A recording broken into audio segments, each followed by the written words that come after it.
I'm here with Doug von Allmen down in Fort Lauderdale, Florida, as our next stop on the Founders Series. Doug is the owner of Beauty Alliance as well as several other companies that he has taken equity stakes in.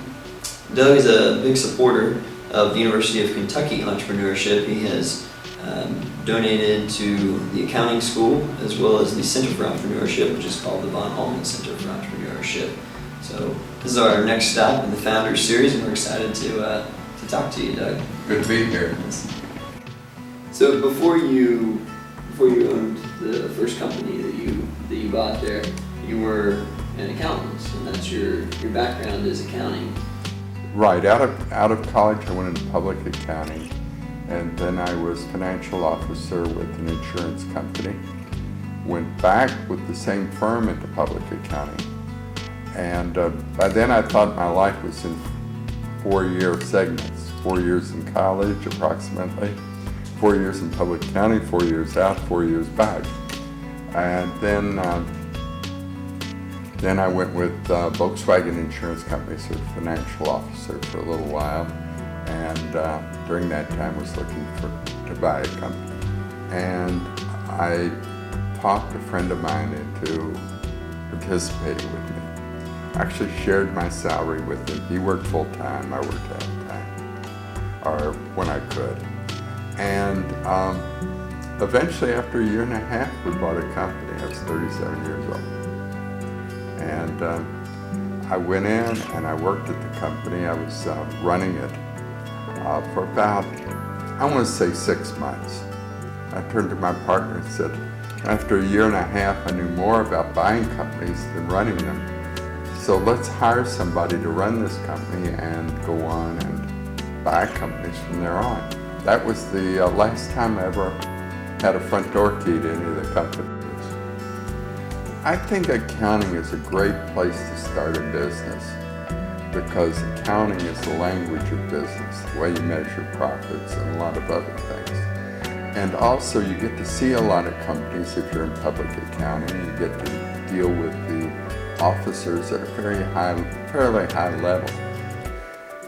I personally don't think it's a good place to end up because even when you're partner of a big firm, a big accounting firm, you're still working by the hour. And so now when I went to look for a business, it was great because it helped me analyze the companies, to value the companies, to actually sell the banks on why they should lend me the money. And then after we had the companies, it was really great to be able to design the accounting reports that helped us manage the companies better.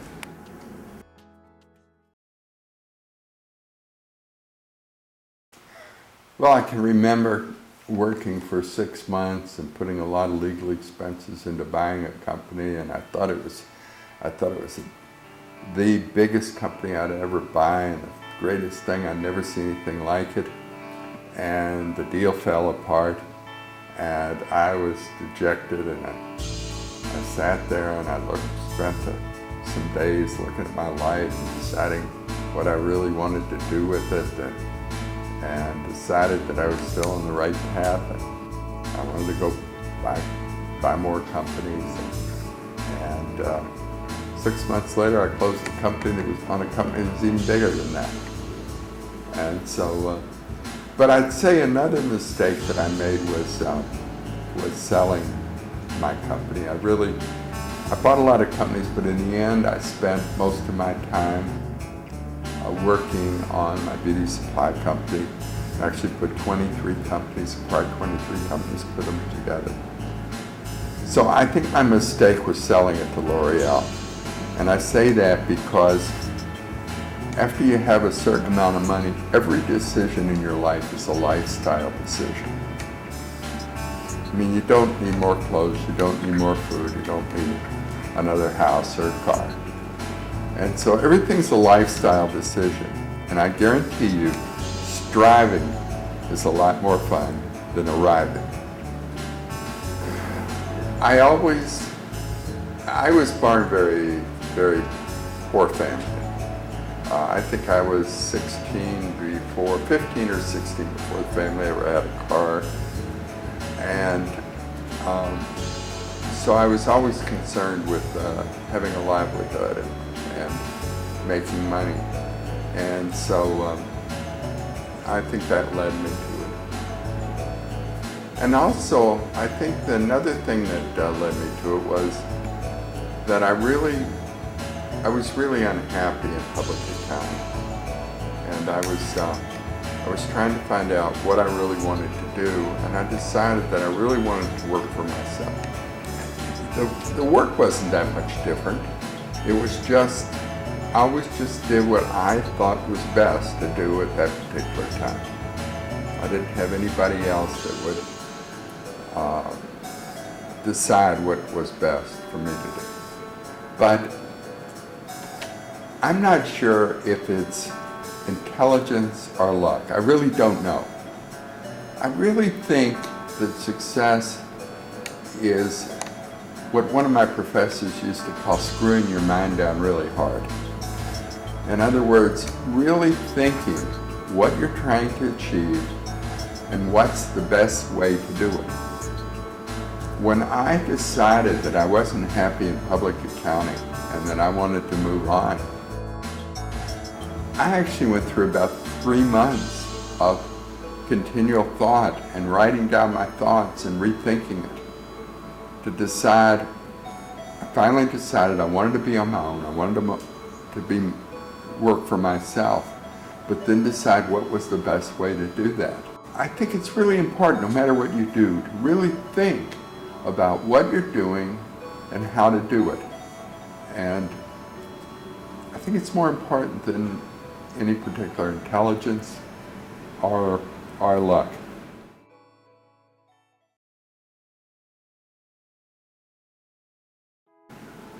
There's a lot of reasons, and I think one of them was, from the very beginning, I always lived below my earning level. I never ran up any credit card debt. I could afford to be out without a job, without an income for a while, because I'd saved. Another thing is that I really made business my hobby. I never spent time watching other people do things. I never spent time at sports games or watching sports on TV or anything where it was other people doing. In fact, I can remember I never had a television until I couldn't get a babysitter. And then I can remember how empty I felt after the first time I'd watched TV, that it had just been a total waste of time. So that was important. I think that whenever I was going into anything, I really studied how to do it. I spent a lot of time studying how to buy a business and every aspect of it. And in fact, I think to this day I've got that whole portfolio I built. I mean, I created a whole page after page of different aspects of negotiating, financing, tax laws, and so forth. And then time management became very important, because I realized the one thing that I had the least of was time. So trying to figure out what was best to do with my time. Now, after I had the company, then I learned a very important way to get the whole team working for me, the whole management team. And I helped them to find that their job was to make the company worth more the next day than it was today. And that really, in my way of thinking, and the kind of companies I was buying, which were typically cash cows, they weren't high growth, was earnings before interest, tax, and depreciation. What was that? And what was the debt in the company? Try to lower the debt, try to increase the EBITDA. And so I showed the management group that that there was really only about 3 things important in EBITDA and about 3 things important in debt. And we produced reports that followed that, and we talked about those and how to improve them every month in the company. And so management knew what their job was. They knew the things they had to improve, not the specific things to do, but the things they had to improve. And so I gave them a lot of autonomy, and I accepted mistakes. In fact, I told them, if you're 70% sure that something's the right way to do it, go do it, because you'll never be 100% sure. And I expect you to make mistakes. And if it doesn't work out, quit doing it. And if it does work out, do more of it. So I ended up with management that knew what was important to the company, knew that they had the power to go do it, and we'd accept mistakes. And as a result, in my last company that I had, my biggest one, Beauty Alliance, we had over 1,000 employees. There was probably 100 people in management. And I had 100 people using their brains every day trying to improve the company.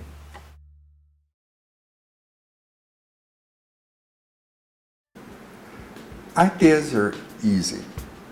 Everybody has ideas.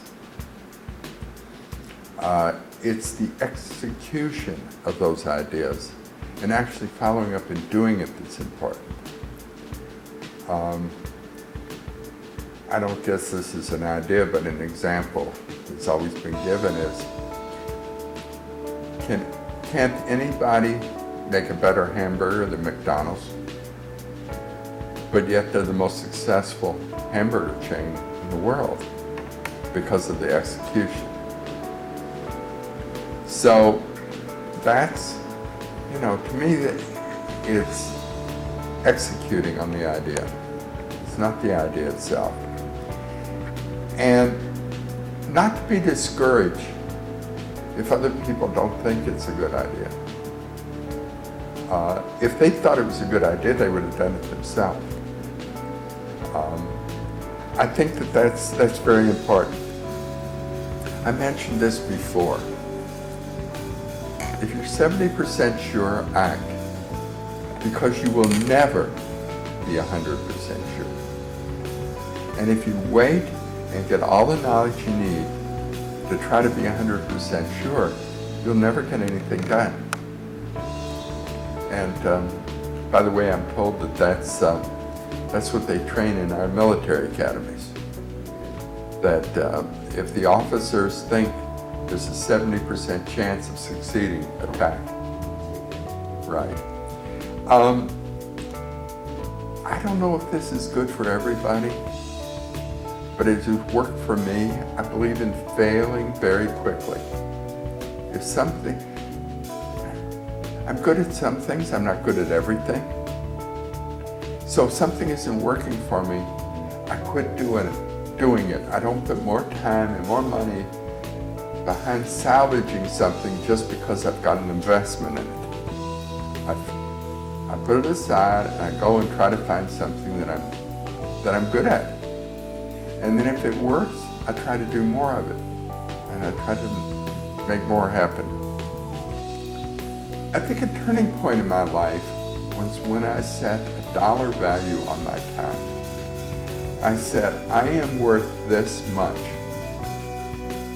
And so even though I was an entrepreneur, I started hiring people to do things where I could hire them at a lower rate than that, and they could do just as good a job as I could. On the other hand, you could never instill your vision in someone else. You have to be the driving force behind whatever you're doing. You can't just tell them, here's the vision, go do it. When you have a company that you can be creative, I mean, in our beauty supply company, we were a distributor of beauty supplies. And that sounds pretty mundane. But we came up with more creative things to do to help our customers, to promote our business, to get new lines to represent. And you know, the other thing that was a lot of fun is when you have employees that you're going to accept their mistakes, and they know it's okay to disagree with you, and you can sit down with 7 people in a room and have a discussion of the pros and cons of things, and they don't mind arguing with you. It's a lot of fun. It's no, you know, as I used to say, if everybody agrees with me, I don't need you.